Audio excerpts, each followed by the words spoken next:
ठीक है सर। अच्छा, कल सर सोर्स साइन के बारे में बता दें। सोर्स साइन हमने कहा था कि जब हम उसको पेशेंट स्पाइन पोजीशन में हो और थाई को लेग को फ्लेक्स करके थाइस को इंटरनली रोटेट किया जाए, तो अगर पेरियम्बलाइकल रीजन में पेशेंट को पेन फील हो तो इस मीन के सोर्स साइन जो है वो पॉजिटिव है, जो कि पैंक्रियाटाइटिस अपेंडिसाइटिस में हमने देखा था कि वो पॉजिटिव होता है। ठीक है, अच्छा ठीक है। इसके बाद हमने कहा था कि कल जो टेस्ट है हमारा होगा वो डिसऑर्डर्स ऑफ स्टमक का टेस्ट है, 8:30 पे ही होगा और सेम पैटर्न में होगा। तो कल सबने टाइम पे वो टेस्ट में आपने प्रेजेंट होना है, ठीक है। और कल किसी की एब्सेंट ना हो टेस्ट में, चाहे किसी ने लेट ज्वाइन किया या अर्ली ज्वाइन किया, टेस्ट आपने सबने अटेम्प्ट करना है। अब हम कर रहे थे disorders of small and large intestine. पहली हमारी 8 डिसऑर्डर्स हो गई थी, जिसमें हमने haemorrhoids, IBS, hernias, intestinal obstruction, colorectal cancer, appendicitis और पेरिटोनाइटिस, ये सारी हमारी जो थी ये कवर हो गई थी। अब हमारी जो रह गई है वो anal fissure, fistula, ulcerative colitis and anorectal abscess, ये 4 डिसऑर्डर्स हैं जो हमारी रह गई हैं। अब सबसे पहले हम स्टार्ट करते हैं anorectal abscess. Sorry, ulcerative colitis से हम स्टार्ट कर रहे हैं। अल्सरेटिव कोलाइटिस का सबसे पहले आपको पता होगा अल्सरेटिव कोलाइटिस एक्चुअली है क्या। इसकी डेफिनेशन ये आप लोगों ने करनी है। Ulcerative colitis is recurrent ulcerative and inflammatory disease of mucosa and submucosal layer of colon and rectum।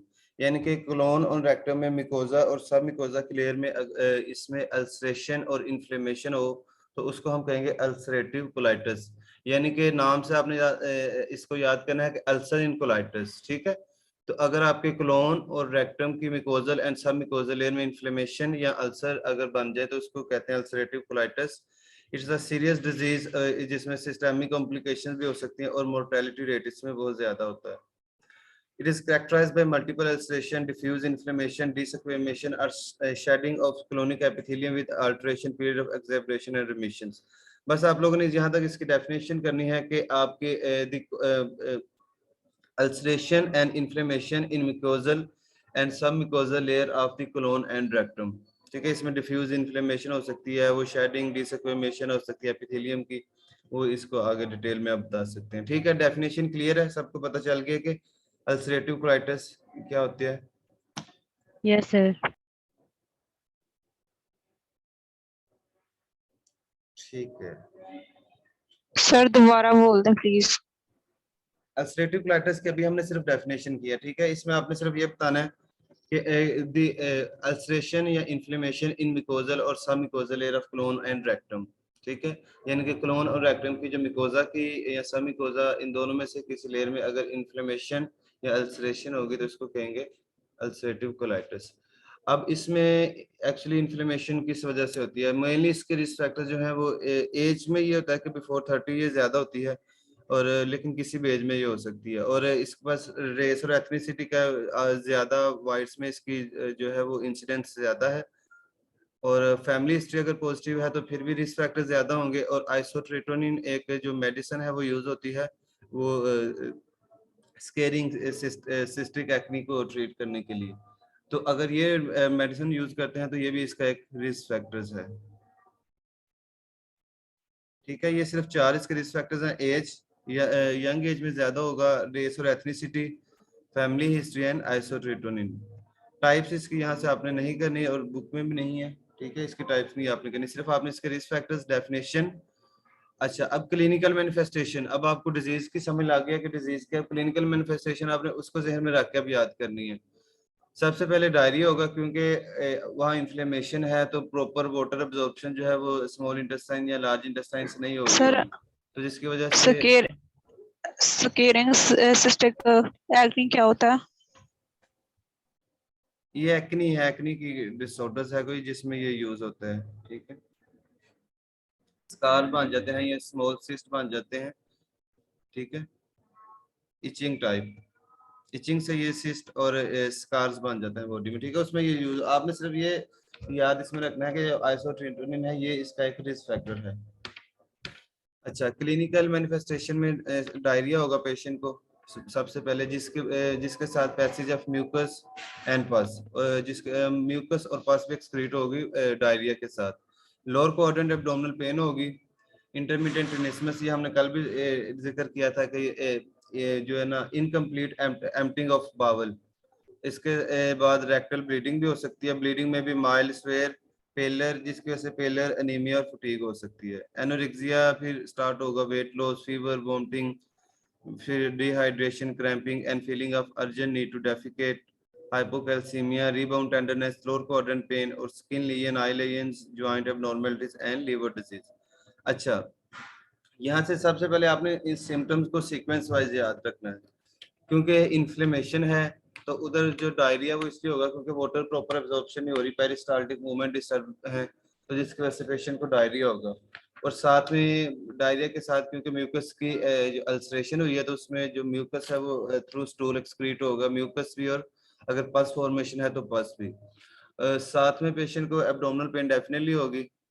और उसके बाद इंटरमीडिएट टेनिसमस, रेक्टल ब्लीडिंग होगी क्योंकि इन्फ्लेमेशन है, अगर वो ज्यादा डीप है तो उसके साथ ब्लीडिंग भी स्टार्ट हो सकती है। ब्लीडिंग की वजह से फिर पेशेंट पेलर, एनीमिया और फटीग में जा सकता है। और उसके अलावा एनोरेक्सिया होगा क्योंकि डाइजेशन प्रॉपर नहीं हो रही तो पेशेंट को भूख नहीं लगेगी। इसकी वजह से वेट लॉस हो सकता है। इन्फ्लेमेशन है तो फीवर होगा।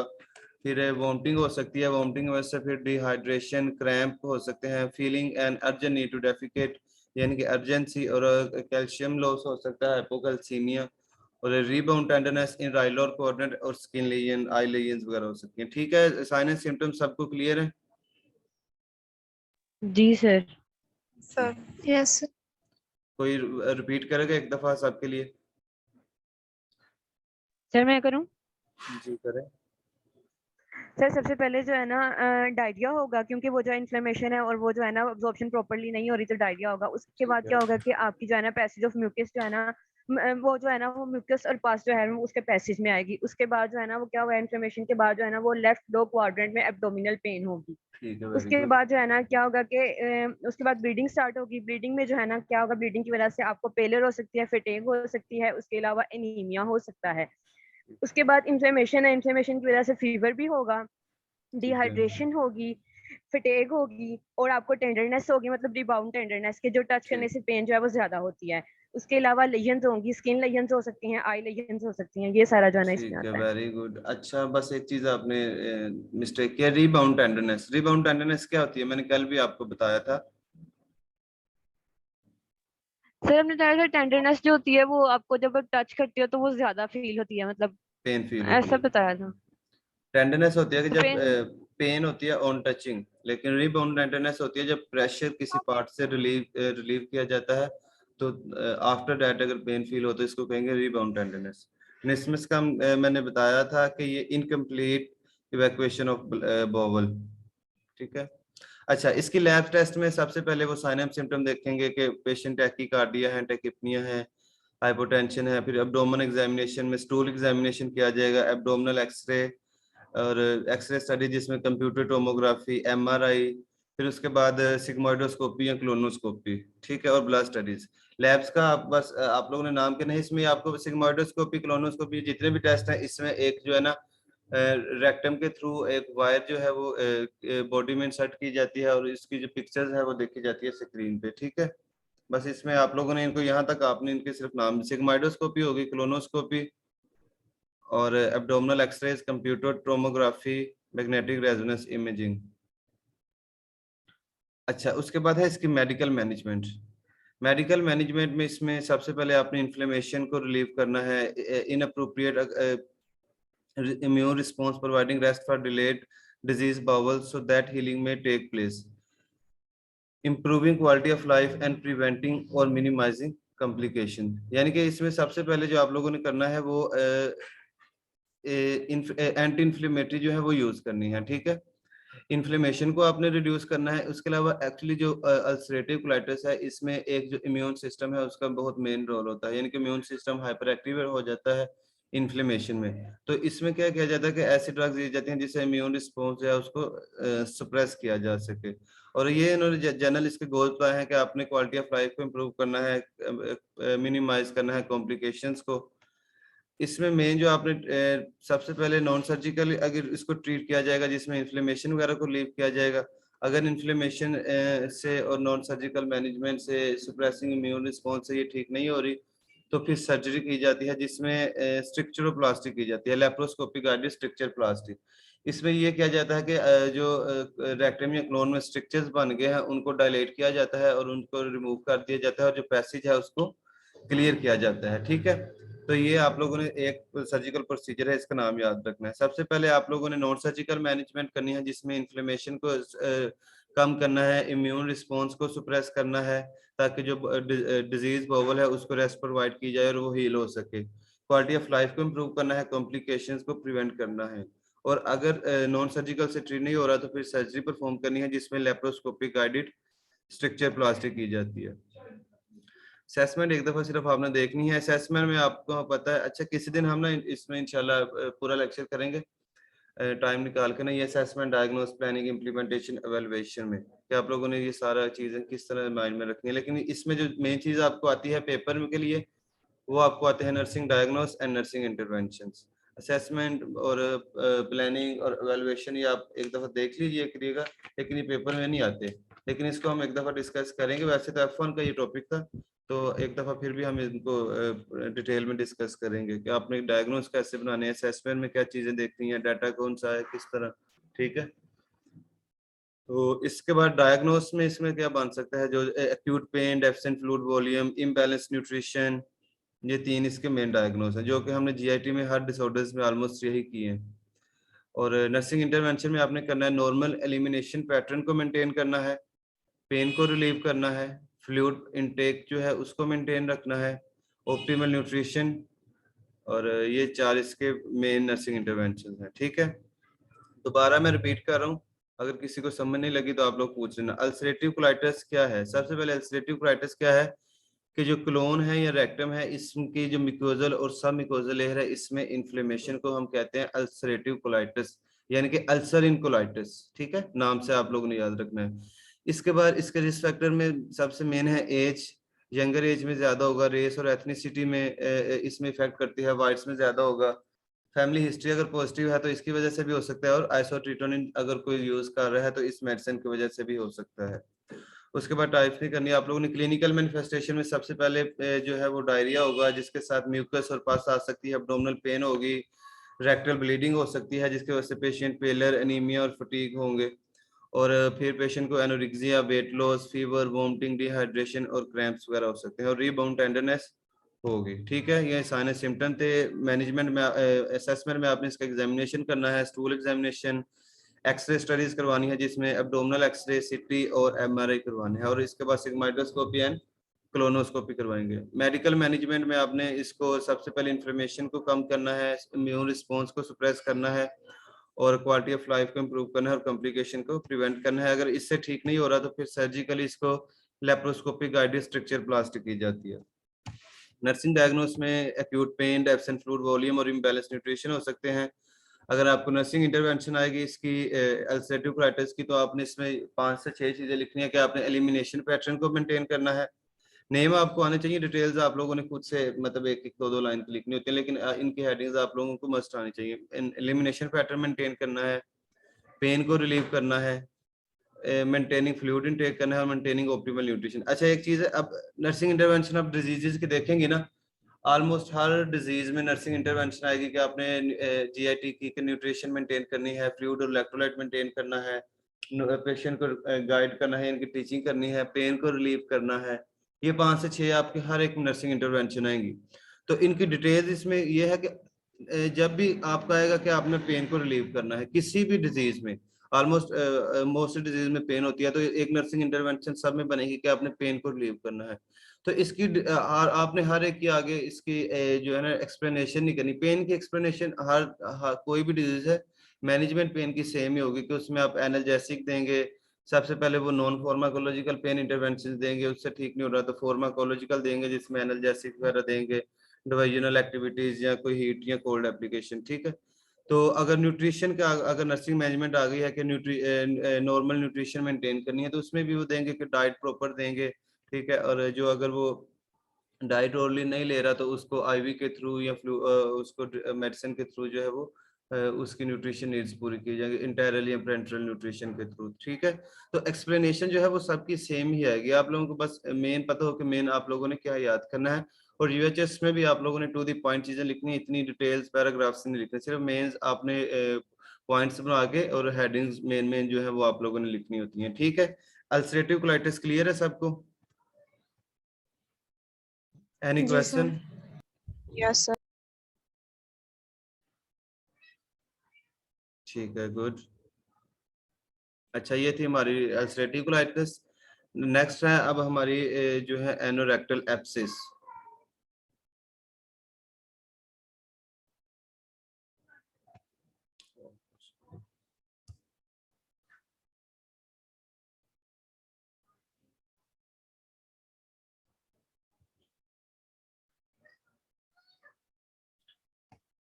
सबसे पहले एब्सेस क्या होता है? एब्सेस किसी भी जगह पे accumulation of pus in any area, इसको हम कहेंगे एब्सेस फॉर्मेशन।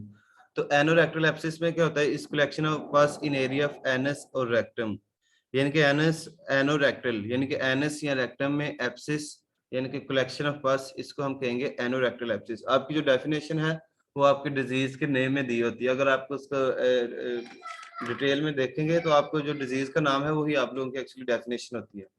तो उस बस जो डिजीज के वर्ड्स हैं उनको आपने एलैबोरेट करना होता है। एब्सेस का आपको पता हो कि कलेक्शन ऑफ पस होगी, और एनोरेक्टल यानी कि एनस और रेक्टम में। तो anorectal abscess is collection of pus in area of anus and rectum. अब आपको सबसे पहले डेफिनेशन की समझ आनी चाहिए कि डेफिनेशन एक्चुअली है क्या। ये आपको पता चल गया कि कलेक्शन ऑफ पस को कहेंगे, ये थोड़ा सा इन्होंने बताया हुआ है कि इसमें क्या होता है कि नॉर्मली एनस में जो है ना एनल ग्लैंड्स होते हैं 8 to 10 जो इसमें प्रेजेंट होते हैं। बस इसके इसमें और नॉर्मली जब एनोरेक्टल एब्सेस तब होता है कि जब इन ग्लैंड की ऑब्स्ट्रक्शन होती है और जिसमें बैक्टीरियल जिसकी वजह से ओवर ग्रोथ होती है और फिर एब्सेस फॉर्मेशन होती है। From this space abscess can spread to long various, और यहाँ फिर डिफरेंट स्पेसिस में फिर ये स्प्रेड कर सकता है। तो इसके जो क्लासिफिकेशन दी हुई है ये आपकी बुक में नहीं है और ये इंपॉर्टेंट भी नहीं है। ठीक है, इसके सिर्फ आप लोग जस्ट एक दफा नाम रीड कर लीजिएगा, बाकी डिटेल्स नहीं करनी। बस पेरिएनल एब्सेस हो सकते हैं, इस्टियोरेक्टल हो सकते हैं, इंटरस्फिंक्ट्रिक हो सकते हैं, एंड सुपर एलिवेटर हो सकते हैं। ठीक है, सुपर एलिवेटर। तो आप लोगों ने इनके नाम याद करने हैं जस्ट। ठीक है, डिटेल्स नहीं करनी, ना ही आपको आएंगे ना ही ये बुक में है। मोस्टली आप लोगों ने जो तैयारी है अपनी 100% वो बुक से ही करनी है। अच्छा, पैथोफिजियोलॉजी। अब पैथोफिजियोलॉजी में क्या होता है कि perirectal abscess and fistula represent anorectal disorders arising predominantly from the obstruction of anal crypts, possibly involving increased sphincter tone. Infection of the static glandar secretion result in suppression and abscess formation within the anal gland. Typically, the abscess form initially in intersphincteric space and then spread along adjacent potential space. यानी कि इसमें आपने सिर्फ ये बताना है कि जो abscess जो है वो फिस्टुला है, वो इसमें क्या होता है कि नॉर्मली ये obstruction of anal glands की वजह से होते हैं, और ये स्फिंक्टर जो इसकी वजह से क्या होता है कि जो स्फिंक्टर टोन है वो ज्यादा हो जाती है। इन्फेक्शन में मोस्टली इसकी ऑब्स्ट्रक्शन की वजह से होगा, और ग्लैंडुलर सेक्रीशन जो है वो स्टैटिक हो जाएंगे, यानी कि वो ग्लैंड्स की सेक्रीशन एक्सक्रीट नहीं होंगी, जिसकी वजह से बैक्टीरियल ओवर ग्रोथ होगी और क्या होगा कि इन्फेक्शन या इन्फ्लेमेशन होगी। तो ये इसमें आप लोगों ने सिर्फ याद रखना है, यानी कि anorectal abscess collection of pus in area of anus and rectum. इसमें ये क्या होता है कि मेन इसका कोज ये होता है कि जो एनल ग्लैंड्स हैं उसकी ऑब्स्ट्रक्शन होती है, जिसकी वजह से उसकी सेक्रीशन प्रॉपर नहीं होती, और जो स्फिंक्टर्स हैं उनकी टोन इंक्रीज होती है, और वहां बैक्टीरियल ओवर ग्रोथ होती है, जिसकी वजह से फिर सपुरेशन और यानी कि पस और एब्सेस फॉर्मेशन होगी विद इन एनल ग्लैंड्स। ठीक है, अच्छा कोजेज इसके क्या हैं? इसके जो मेन कोजेज हैं इसमें आपने बैक्टीरिया का नाम याद रखना है, streptococcus aureus, streptococcus and E coli. ये तीन जो है ना वो मोस्टली कॉमन है। ठीक है, streptococcus aureus, streptococcus and E coli. इसमें एक्चुअली ना दो तरह के बैक्टीरिया इन्वॉल्व होते हैं, एरोबिक एंड एनएरोबिक। एरोबिक में जो मोस्टली है वो स्टेप्टोकोकस ऑरियस हैं, स्टेप्टोकोकस एंड इकोलाई, और एनएरोबिक में sir bacteroides fragilis, peptostreptococcus, fusobacterium porphyromonas and clostridium एंड ये थे एनारोबिक। एनारोबिक और एरोबिक दो तरह के बैक्टीरिया इन्वॉल्व होते हैं इसमें। जो एनारोबिक है उसमें आपने सबसे पहले बैक्टीरियोइड्स फ्रेजिलिस, पेप्टो स्ट्रेप्टोकोकस, फ्यूसिबैक्टीरियम, प्रोफायरोमोनास एंड क्लोस्ट्रीडियम, और एरोब्स में आपके पास आएंगे staphylococcus aureus, Streptococcus and E coli. इनमें से एरोब्स के नाम आपको तीनों के आने चाहिए, एनारोब्स में से कोई से भी दो आप लोग नाम याद कर लीजिएगा। पैथो में आप लोगों ने सिर्फ यही बताना है कि जो ग्लैंड्स हैं मेनली उनकी ऑब्स्ट्रक्शन की वजह से जो है वो डिजीज होती है, और ग्लैंड की ऑब्स्ट्रक्शन होती है जिसकी वजह से उसकी एक्सक्रीशन जो है वो प्रॉपर नहीं होती, और वहाँ स्पोज और पस फॉर्मेशन स्टार्ट हो जाती है। ठीक है, अच्छा ये थे इसके कोजेज एंड पैथोफिजियोलॉजी। अच्छा, यही जो कोजेज है जो एक्चुअली आपकी पैथोफिजियोलॉजी है, कोजेज जो है ना आपकी पैथोफिजियोलॉजी के अंदर ही आते हैं। ठीक है, यानी कि कोजेज आप पैथोफिजियोलॉजी के अंदर उसके कोजेज को भी डिस्कस कर सकते हैं कि ये चीजें कोज करवा सकते हैं और इस वजह से ये हो सकता है, यही इसकी पैथोफिजियोलॉजी होती है। ठीक है, तो मेन इसके कोजेज में क्या होगा कि blocked gland in anal area. Main इसका कोज यही होता है कि जो एनल ग्लैंड्स हैं वो ब्लॉक्ड हो जाते हैं, यानी कि उनकी ऑब्स्ट्रक्शन हो जाती है। या एनल फिशेस हैं तो उसकी वजह से पस फॉर्मेशन हो सकती है, कोई सेक्सुअली ट्रांसमिटेड इन्फेक्शन की वजह से, या कोई ट्रोमा है, और डीप रेक्टल एब्सेस में काज बाय इंटेस्टाइनल डिसऑर्डर, या कोई क्रोन डिजीज या अल्सरेटिव कोलाइटिस है तो उस वजह से डीप एब्सेस हो सकते हैं। ठीक है, ये थे इसके मेन कॉजेज, यानी कि blocked glands, infection, anal fissure है तो वो अगर प्रोलॉन्ग रहते हैं तो उसकी वजह से एब्सेस फॉर्मेशन होगी, सेक्सुअली ट्रांसमिटेड इन्फेक्शन या ट्रोमा या डीप रेक्टल एब्सेस। और chemotherapy, diabetes, inflammatory bowel disease, ulcerative corticosteroid और वीकेंड इम्यून सिस्टम, ये कोज और रिस्क फैक्टर में भी वही चीजें आप लोग लिख सकते हैं। ठीक है, इनको आप अलग-अलग चाहे ना करें, एक ही में ही कंबाइन करके लिखते हैं इसको। ठीक है, कीमोथेरेपी मेडिसिन यूज होंगी, उस वजह से हो सकते हैं डायबिटीज में, इन्फ्लेमेटरी बाउल डिजीज, क्रोन और अल्सरेटिव में, और use of corticosteroid medicine and weekend immune system.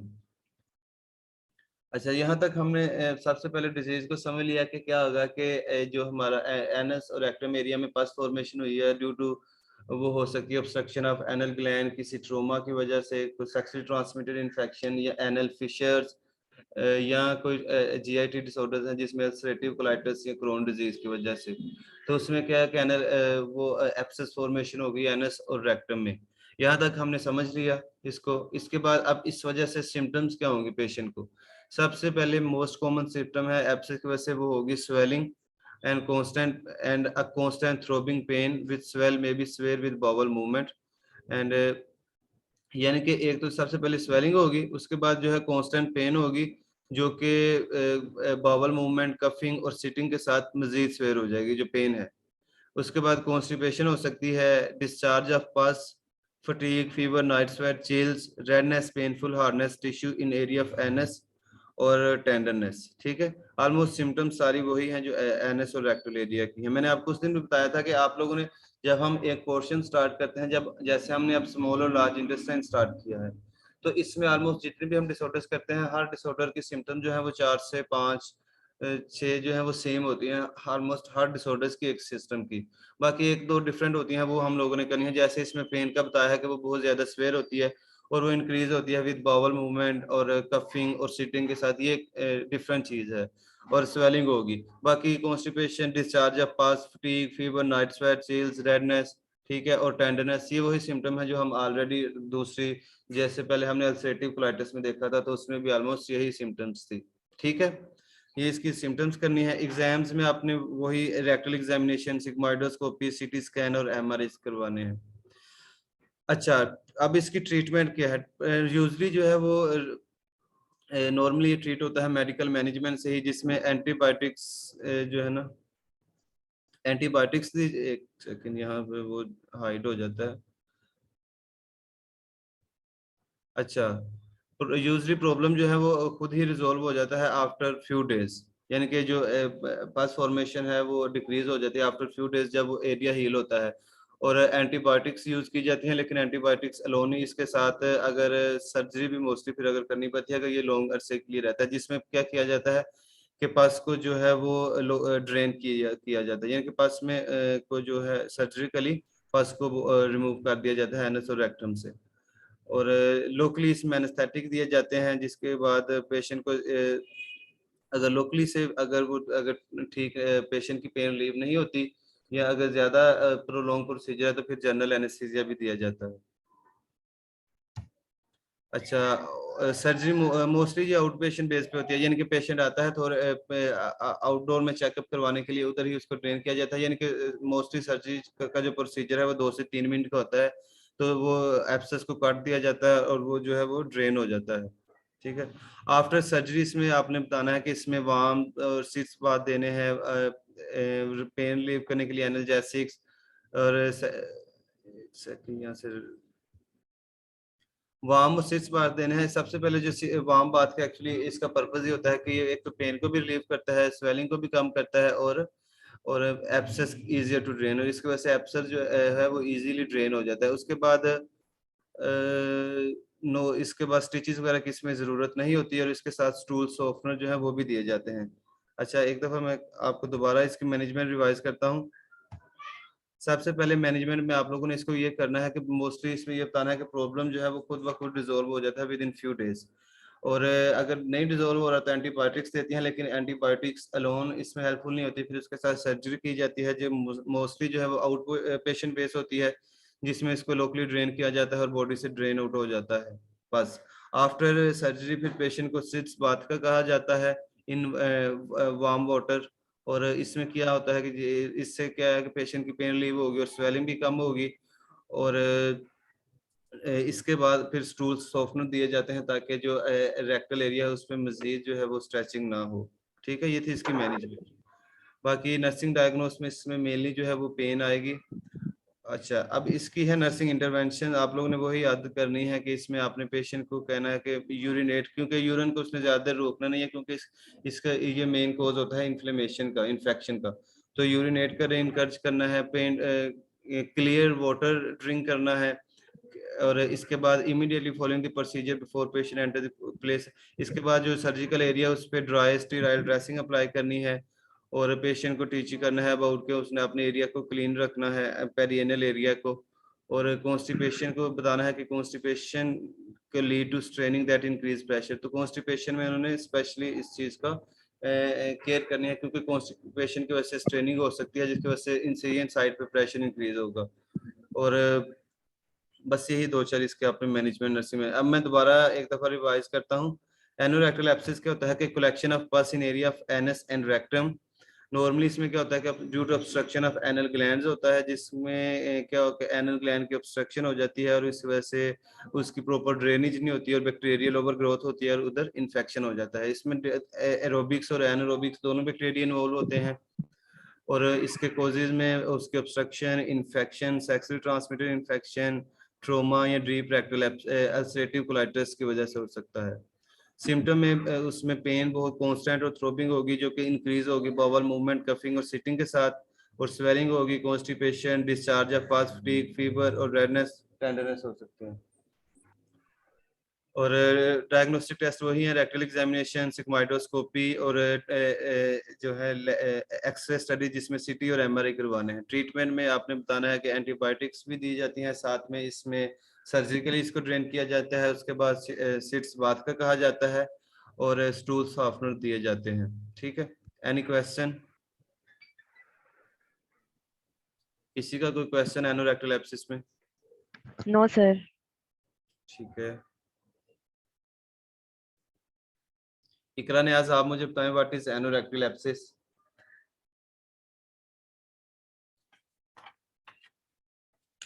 क्या समझ लगी आपको एनोरेक्टल एब्सिस से? जो आपको समझ लगी वो बताएं।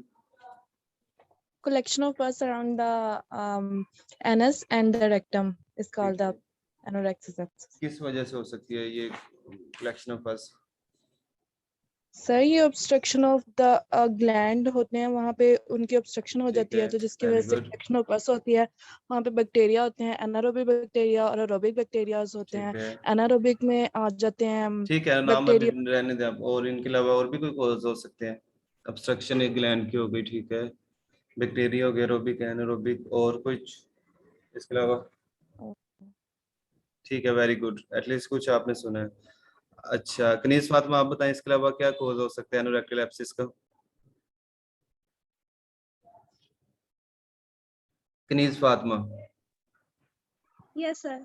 आप बताएं इसके अलावा सर क्या। इसके जी जी रिस्क फैक्टर्स हैं इसके कि जो कैंसर ट्रीटमेंट के लिए मेडिसिन यूज की जाती है कीमोथेरेपी वाली, उनकी वजह से हो सकती है। इसका एक रिस्क फैक्टर डायबिटीज भी है, और इम्यून सिस्टम जिनका वीक होता है, फॉर एग्जांपल जिन पेशेंट्स को एड्स वगैरह होता है, उनमें ये ज्यादा प्रॉब्लम देखी गई है। ठीक है, वेरी गुड। अच्छा, इसके बाद साइमा आरिफ। साइमा,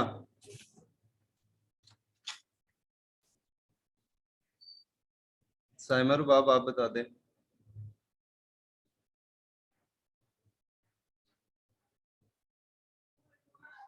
साइमा, आवाज आ रही है आपको? यस सर, क्वेश्चन दोबारा रिपीट करें। आप साइमा आरिफ हैं या साइमा रुबाब? ठीक है, साइमा रुबाब, आप मुझे बताएं कि what are the symptoms of anorectal abscess.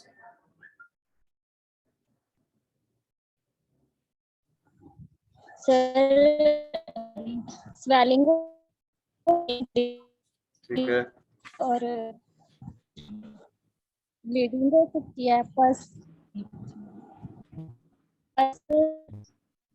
Discharge और हो सकता है, ठीक है, ओके, ठीक है, टेंडरनेस। ओके। अच्छा, अभी हमने दो डिसऑर्डर्स किए, anorectal abscess and ulcerative colitis. अभी दो और रहती हैं इसमें, एनल फिशर और फिस्टुला। ये बहुत ही इजी और आसान है और शॉर्ट भी है, बस इनको आपने समझना है। दो दो तीन तीन चीजें इनमें से।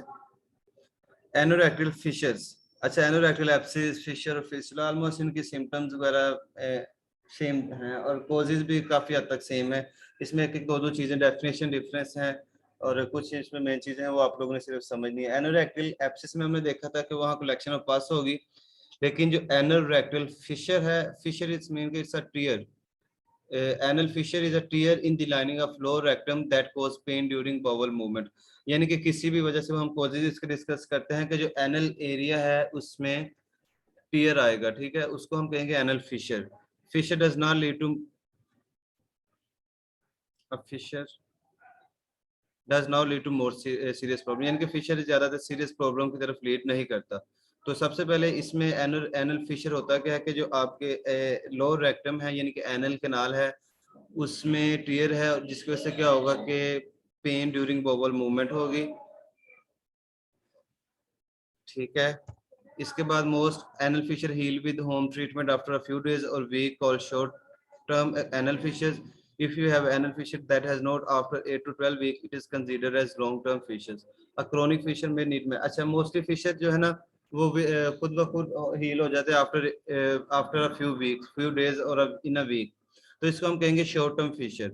लेकिन अगर ये ट्रीट नहीं हो रहे 8 से 10 वीक तक भी, तो इसको फिर किया जाता है कंसीडर लॉन्ग टर्म फिशर। इसके लिए मेडिकल ट्रीटमेंट फिर रिक्वायर होती है। एनल फिशर क्यों हो सकते हैं? किसी भी वजह से अगर इंजरी होगी एनल कैनाल में, जैसे कि you pass a large stool या कॉन्स्टिपेशन है तो try to pass a hard stool, या you have repeated diarrhoea and you give birth, या जैसे कि चाइल्ड बर्थ के दरमियान एनल कैनाल को ट्रॉमा हो सकता है, यानी कि कोई भी चीज जो इंजरी कॉज करती है। जैसे इसके बाद अगर रेक्टल एग्जामिनेशन किया जाता है जिसमें फॉरेन ऑब्जेक्ट को इंसर्ट किया जाता है एनल कैनाल में, उस वजह से भी हो सकता है। और इसके अलावा अगर जो स्फिंक्टर्स हैं अगर उसमें ज़्यादा टेंशन है यानी कि प्रेशर ज़्यादा है, तो उस वजह से भी ये यहाँ एनल में टीयर आ सकते हैं, ठीक है।